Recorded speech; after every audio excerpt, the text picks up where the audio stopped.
Well, Mississippi State played really good in all areas tonight, and we did not. Game got away from us late. Very close game going to the seventh, and obviously late the game got away from us. So got to bounce back tomorrow. So, Colin. Mark, just what did you see from Brandon tonight in his first Friday night SEC start? I thought he was good. Again, we got to do a better job early in the game. It's tough falling behind 2-0, but you know what? I give him a lot of credit. He really settled in after that, and he left the game, and it was a 3-run game at that point. So he gave us a chance to win. I was very impressed with how he overcame the really tough first inning. So again, he gave us a chance to win, and that's what we ask out of our starters. Dave. Hey, Mark, thanks for doing this. Just what else can be done to try to get the bats going a little more than they have? Just what else can be done from where you sit? Yeah, I mean, there's no magic wands. You just got to work hard. You got to watch video. You got to work hard. You got to make adjustments. You got to prepare for the pitchers you're facing, and then you just got to go out and do it. At the end of the day, you've got to do it. You get a fastball, you can't miss it. If there's a ball in the dirt, you can't be swinging at it. It's that simple. Ben.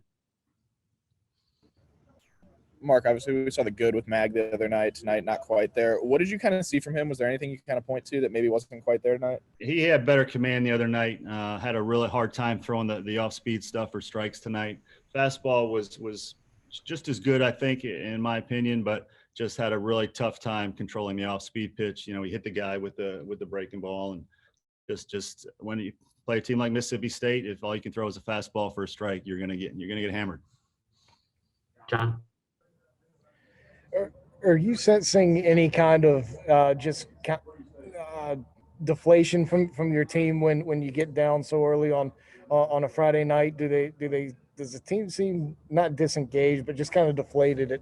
It's kind of the way things have gone on in the last few weeks. The opening. Yeah, game. I think it's human nature that if something continues to happen, then it's human nature to think, man, here we go again. But I'm going to trust the will of this team. I'm going to trust the leaders on this team to make sure that we get it right. Still a lot of baseball to be played. This only counts as one game.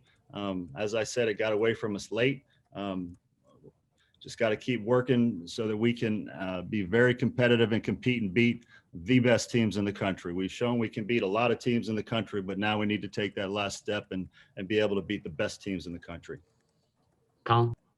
Just what was your message to the team after this one, knowing you guys have to turn around and play them again tomorrow? I'll keep that between myself and the team.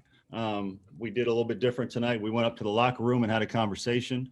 So I'll keep that mostly between them and myself. But I reminded them who they can be. Bottom line, I reminded them who they can be and who they are when the right team shows up. Ben. Mark, I guess you got to get through this weekend, but in terms of looking at what Brandon did tonight, do you feel comfortable, rolling with him as a Friday guy going forward, or do you kind of have to see how the weekend plays out? We'll see how it goes, but again, if we score runs like we have at times this year, then you can win that game. But again, the biggest thing is we have to prove that we can beat the best. I just said it, but we've beaten a lot of really, really good teams. Now we have to prove we can beat the best. To follow up on your post-game conversation with the players, was that something that you decided in the heat of the moment after the game, or was that something that you had kind of previously planned coming into today to change things up? No, as the game was going on late in the game, I just thought it's how I wanted to handle it. I wanted to look the guys face to face in the locker room with some privacy, so we could just hash some things out. And you know what? It's about honesty.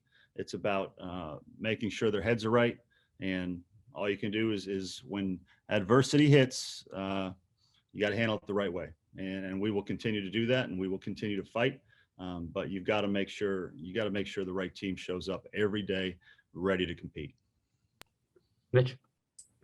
Coach, I know every series, I know every game is different, but that's 4 weeks that you guys haven't been able to score more than one run in the first game of the series. Is that purely happenstance, or are you sensing a trend there as well?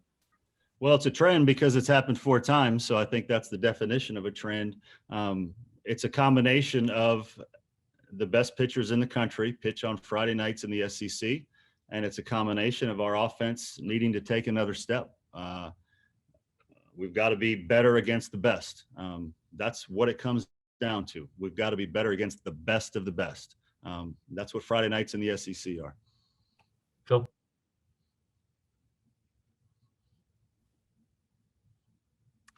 Hey, Coach, can you update the situation with Mahoney and his arm situation?